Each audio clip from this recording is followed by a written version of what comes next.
I'm going to abbreviate my message. I crossed out a bunch of stuff in a couple pages, but I'm just going to kind of eliminate a whole bunch. We'll have a lot to happen here in this hour or two with the fellowship of people. I'm going to go to Nehemiah, though, however, and read. But tonight, as we make our thoughts, I conclude tonight that we must not stay the people we are. Nehemiah was a man that was evolving to grow into the leadership God wanted him to be in. And where he started was not his place to stop. And where you're at today is not the place you ought to stop. I felt the heart of these people, did you not? I felt it, honestly, I felt it. This is the last 2 mission trips I've not gone as the church, and I wanted to share that with our people and wanted our staff to experience that. But this time, as never before, I felt that I missed it so bad. I just missed it. So important that realize that really God does trust some things to us. Now, the walls of your life are very interesting. And God uses men to build walls, but He uses walls to build men. Can I put it like this? God uses people on a Nicaragua mission trip to make a difference. And they use the mission trip to Nicaragua to change and grow people. The first thing, the ingredient that we find about a person that's growing, that's a leader, is first of all, we find that Nehemiah, number one, in 2 points, that's all we got. Nehemiah, my friend, allowed the broken wall to get into his heart.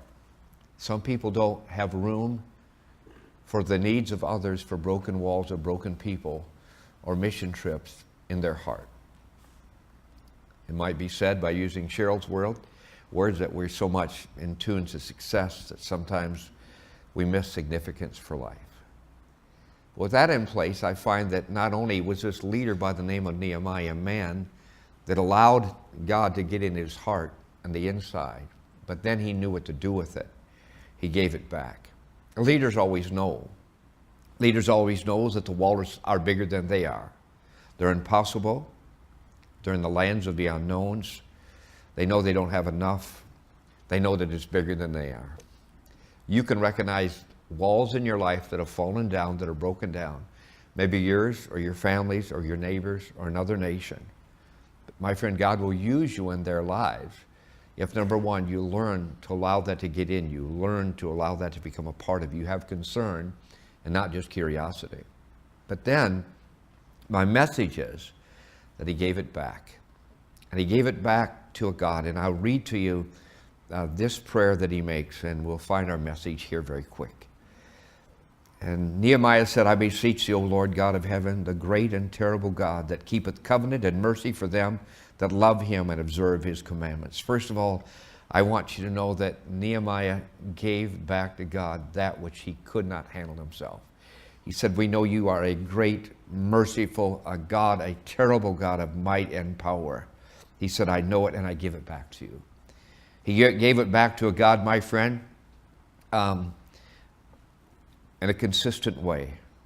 Let thine ear now be attentive unto my eye, and thy eyes open, that thou mayest hear the prayer of thy servant, which I pray before thee now, day and night. He prayed with all of his sincerity. And a leader will have to realize that that's what he must do. He must give it back with all sincerity. And then we find it becomes very clear, he gave it back with a confession.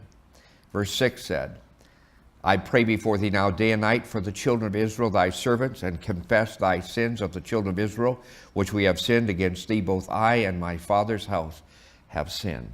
He gave it back with confession of his sin, his father's sin, his nation's sin, and he gave it back because they were a part of the problem. And they knew that. That's the reason that the walls were broken down in their lives, was simply because of their sin. And so it be, and so it was.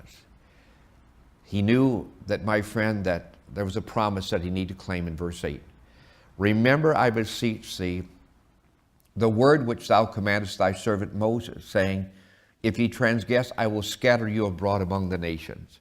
But if ye turn unto me and keep my commandments and do them, though there were of you cast out unto the uttermost part of the heaven, yet will I gather thee from thence and will bring them unto the place which I have chosen to set my name there. It was interesting, my friend, he gave it to a God, my friend, that would keep his promise and bless him. And then lastly, in verse number 11, we find that he gave it to a great God, and he asked him to make it possible. A leader knows that the possibilities are not on their might nor their strength or their best skills or best abilities. Their success is based on the work of God in their lives. No matter what it is, no matter where it is, it's a blessing, it's a might of God. And I read, O Lord, I beseech thee, let now thine ears be attentive to the prayer of thy servant and to the prayer of thy servants who desire to fear thy name, and prosper, I pray thee, thy servant this day, and grant him mercy in the sight of this man, for I was the king's cupbearer.